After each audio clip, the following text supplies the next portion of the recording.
క్రెడాయి హైదరాబాద్ అతిపెద్ద property show మార్చి 8వ తేదీ నుంచి 10వ తేదీ వరకు గొప్ప అవకాశం వినియోగించుకోండి. ఓ ఘటనలో అంటే నిన్న శివరాత్రి కావడం, నిన్న సాయంత్రం అంటే 7-8 ఆ ప్రాంతంలో మా నాన్నైన హాజీవలి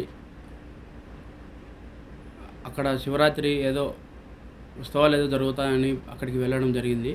అయితే అక్కడికి వెళ్ళిన తర్వాత భోజనం చేసేదానికి నడుచుకుంటూ వెళ్తూ ఉంటే అక్కడ ఫుల్గా తాగిన వైసీపీ అనుచరులైన ముగ్గురు అక్కడికి వెళ్ళి, దస్తగిరి అనేవాడు మీ కొడుకేనా, వాడు మా అన్న జగన్ మీద పోటీ చేసేంత మగోడవాడు, నిన్ను వాడిని అందరినీ చంపుతాము చూసుకో అని చెప్పి ఒక కత్తితో దాడి చేయడం జరిగింది. ఆయన కింద ఆ దాడి చేయడం వల్ల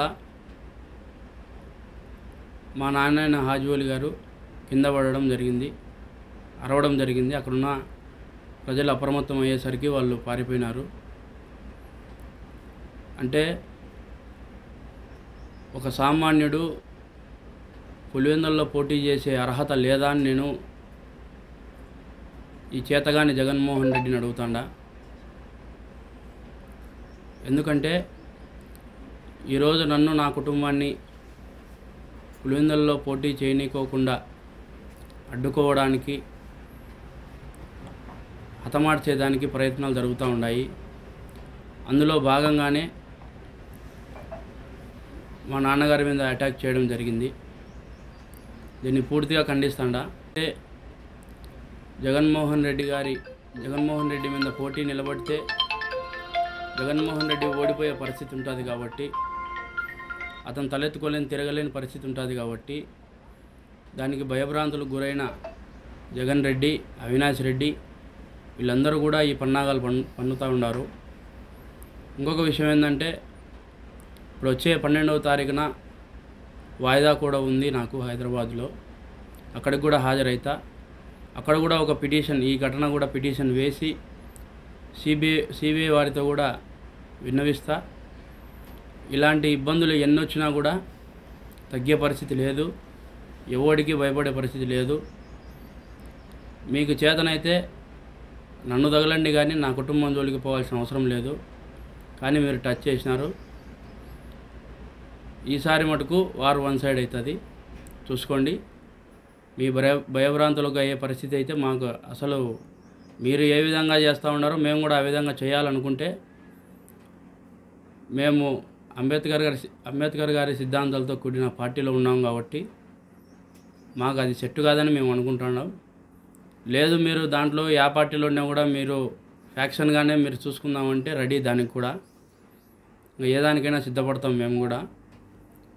ఈ మీడియా ముఖం ద్వారా ఈ మీడియా ఇక మీదటి నుంచి నా జోలికి కానీ నా కుటుంబం జోలికి కానీ వస్తే ఎవరిని వదిలే పరిస్థితి ఉండదు, ఎంత దూరమైనా పోయే పరిస్థితి ఉంటుంది.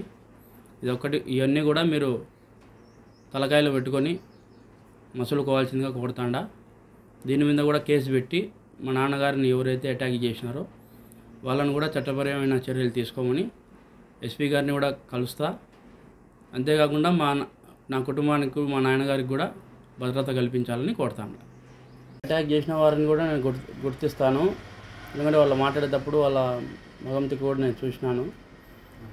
ఒకవేళ గుర్తు తెలియని వ్యక్తులు అనేదానికి కూడా నేను చెప్తాండా, వాడు ఎవరైతే అటాక్ చేసినాడో మా అన్న జగన్ మీదనే పోటీ చేయాలా అని ఎందుకంటాడు, పోటీ చేసేంత మగవాళ్ళని ఎందుకంటాడు అంటే, దీన్ని బట్టి వాళ్ళ వైసీపీ అనుచరులని నేను గుర్తిస్తాను.